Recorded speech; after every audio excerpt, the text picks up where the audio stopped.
始整呢首歌嘅時候，唔覺得係啲好革命性嘅嘢嚟嘅，完全冇嗰個感覺嘅。跟住呢隻歌會採用啲較為口語化嘅語言。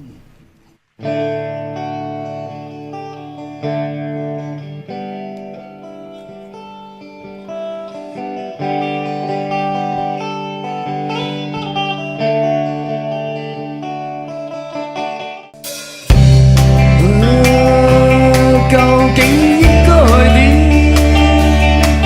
好實驗性嘅，其實呢首歌對於我哋嚟講，因為我哋一路唱英文嘅，完全冇諗過中文。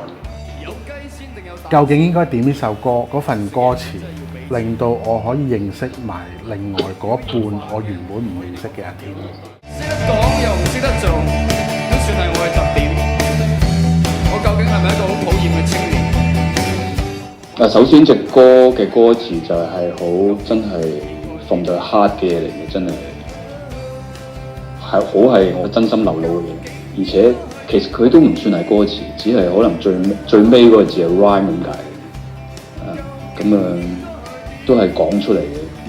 我自己要寫中文歌詞啦，但係我有一定程度上嘅要求，我做唔到。咁啱呢隻嗰個 chord 走咗出嚟嗰陣時，不如我就講咗佢出嚟啦，就直情就咁寫出嚟啦。其實呢隻歌對我嚟講最好少唱啲啦，唱一次多少少都會死幾個細胞一次嘅啫，即係好似 Radio 嘅 Head 嘅 Creep 咁啫嘛，成日都 I'm a creep 咁樣。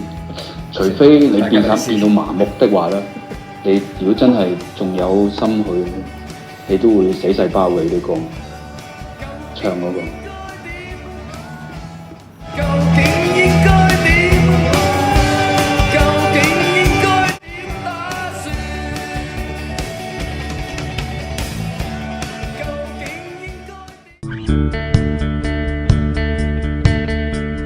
點？問題真係中意我哋人係啲自閉人思考型嚟嘅。我成日會覺得阿 Tim 喺度，我哋嘅音樂係多啲顏色嘅。好多次今次訪問啊，即係呢啲説話我從來未聽過嘅。